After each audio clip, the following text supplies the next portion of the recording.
and welcome to my channel.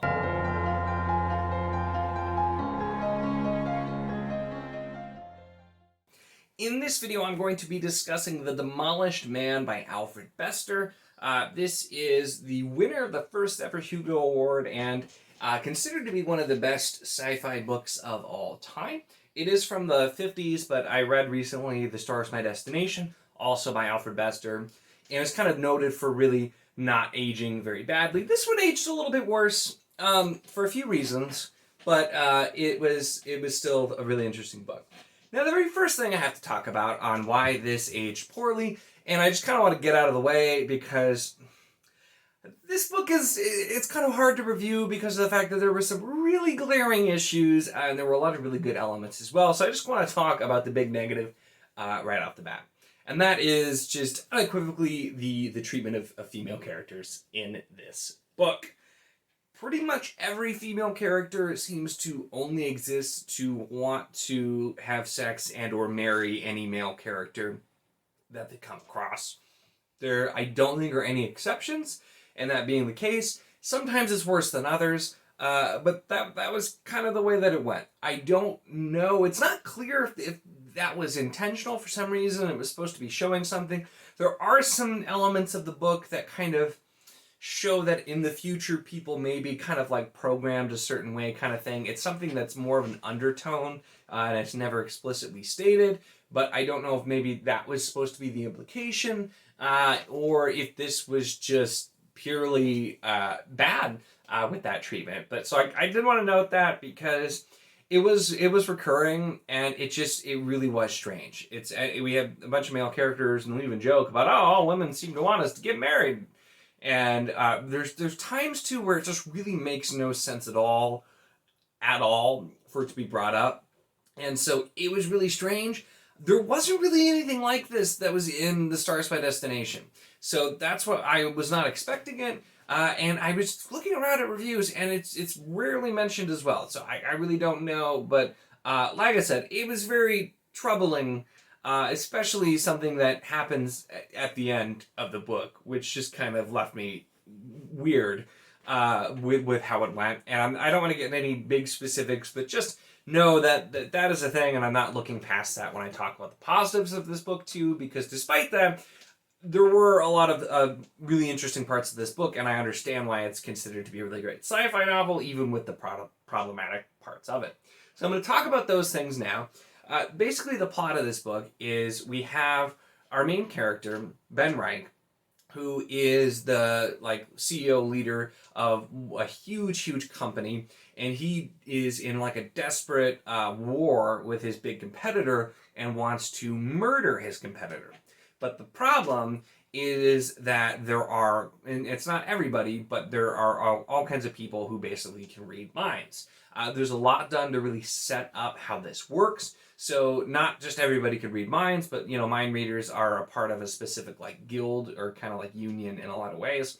And they do certain jobs, they do certain things. There is definitely a lot of rules and enforcement for them, but they often will work as in the police officers is one way that they will go, and otherwise you'll have to they'll be basically, I'm trying to explain it without going into too much detail, because there is a lot of detail, but you'll have people who work for other companies as well, and they're contracted out by the guild, and they're called espers, and there is a reason for that, but it's not really important. But so there's a big part of it where, if the police can come up and read your mind, and there's a lot of rules put around it too, that kind of make it work, and really what this book ends up being is kind of like a crime thriller almost, because the revenge, and it specifically does state on the back of the book what happens, and so it's he does do the murder. That's not really a spoiler. That's kind of the base premise. The book isn't about him plotting the murder. It's about him doing it and trying to get away with it. So really not a spoiler. So it's not a revenge tale. It really is focusing on him on the run and trying to outwit the police, basically, when you have people who can read minds, and there's some other stuff going on as well. So it was really interesting, and seeing that kind of set up in a futuristic setting worked well, and similar to The Star Is My Destination, there definitely was kind of a lot of commentary in there as well, just kind of talking about how people may be treated in the future. So, talking about the nature of man, this one also leaned really, really heavily on Freudian theories, which mostly we know now are not the most accurate. So there was quite a lot of that, and that played into it a ton. So I think that's another reason why this didn't age nearly as well as The Stars My Destination, which didn't hit that. That one was more like economic commentary, and like political commentary a little bit in there as well. This one still has some of that, talking about how the world works and the fact that, like, you know, what the Esper Guild wants, what the elite want, what all the different factions want.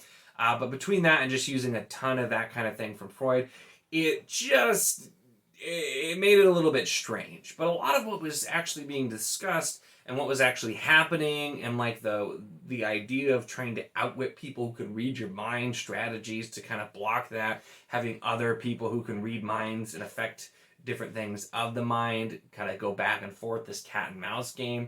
It was a really interesting story, and there were a lot of really good elements in it. And like in The Stars My Destination, Alfred Bester does manage to do a huge amount of world building in a relatively short standalone book. That's something that can be really hard, because if you focus too much on it, you're not really telling the story, and if you don't really build the world out at all, it can make the story feel kind of one note. So I will say that was a really big strength of Bester, is putting a ton of world building. This is a little bit longer than The Stars My Destination, but it is by no means a long book. It's like 250 pages exactly, it looks like. And so it just, once again, does a really, really great job with being able to fit that much in, talk about the world, how things have developed, and has that thing like in The Stars by Destination. It was the fact that people can jaunt, which is basically just teleport to an extent, and that being a normal thing, how that's going to affect the world, with this having it be basically having some telepathic powers, being able to read minds, communicate, how that changes, and how those people that can do that would be different from others. There's a lot of different bits in there talking where some people believe that maybe anybody could learn to do it in some scenario, even though that doesn't seem to be the case now. Talking about like the ethics of how do you live in a society where there are people who could potentially read your mind? How do you have a police force and like courts and like rules like that when these are there? And a lot of it is actually explained in pretty good ways, where we're seeing that there are a lot of rules even in this world. You can't just go read somebody's mind and be like, oh, they did it. Like, you still have to prove it, very much so, and go that route. And they did have to, one of the other pieces that was really, really outdated, like the idea of it before they described it too specifically would have been fine. But basically, when they're working on arresting somebody and like putting together a case for prosecution, they feed in data into like a supercomputer in order for it to tell them like whether or not they're going to succeed. And it was like when they finally described the supercomputer, it was like the exact thing you expect from like the really dated sci-fi thing, where it like is a big screen, like makes faces and like prints things out on like the old school like legal paper or something. And so that part was really, really dated as well.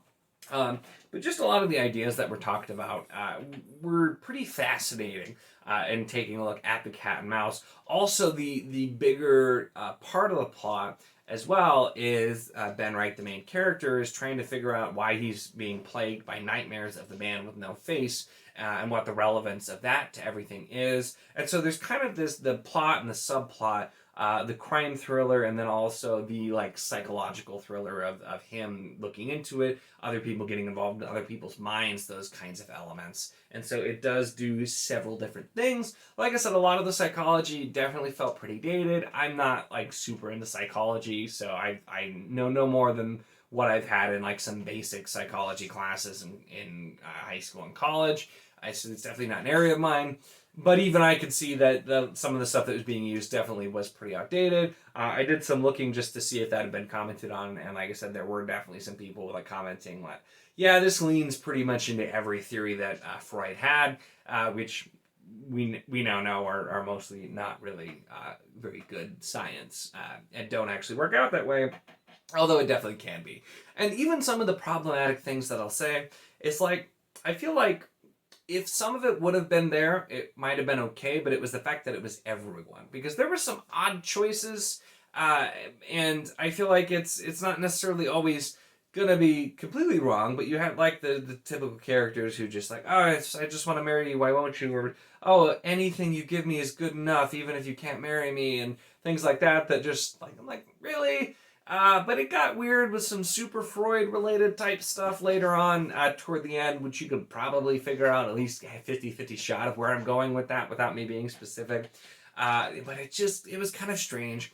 The other thing I do want to specifically mention is in regards to the title, The Demolished Man, because there's a lot of references throughout of demolition, and it's never fully explained until the very, very end what that actually means. But basically, the idea that you get very, very early on, demolition is just if you become too big of a problem to society, you're somehow demolished. And I'm not going to specify what that is, because like I said, that would be a really big spoiler for the end, where it actually finally confirms what that is. But it's just kind of the general idea, and it's literally called The Demolished Man. There are references all throughout, but kind of a really interesting tidbit that's put in there at the end, where they finally kind of explain that. Because it's, like I said, referenced constantly, but we don't find out a ton about it. And so this is definitely a book I feel like that needed a sequel, though, is the other thing. Because I heard people say that with The Stars My Destination, you definitely could have had a sequel there.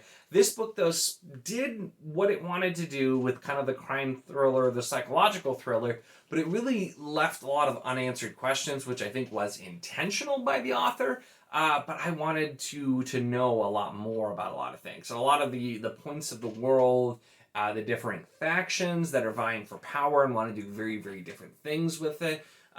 There were so many fascinating aspects that I felt like could have been explored a lot more. And so it did definitely leave me wanting more. Apparently Alfred Bester just liked to do the one book type things, but that's I guess the negative of having really fantastic world building in a standalone book is if the world's interesting enough, you want more, even though you don't necessarily need it. So this definitely did feel like Alfred Bester, like I said, just definitely had some issues with all of the female characters in it. I really, like I said, all I can do is speculate that maybe it was supposed to have some point. It didn't really come across that way to me, but I was just really surprised when it kept happening. And so I don't know if it was, once again, trying to base it on, like, this is what it would be like if all of Freud's theories played out exactly the way he thought they would. Or it was supposed to be something like that, and maybe he was leaning into that on purpose. I don't know.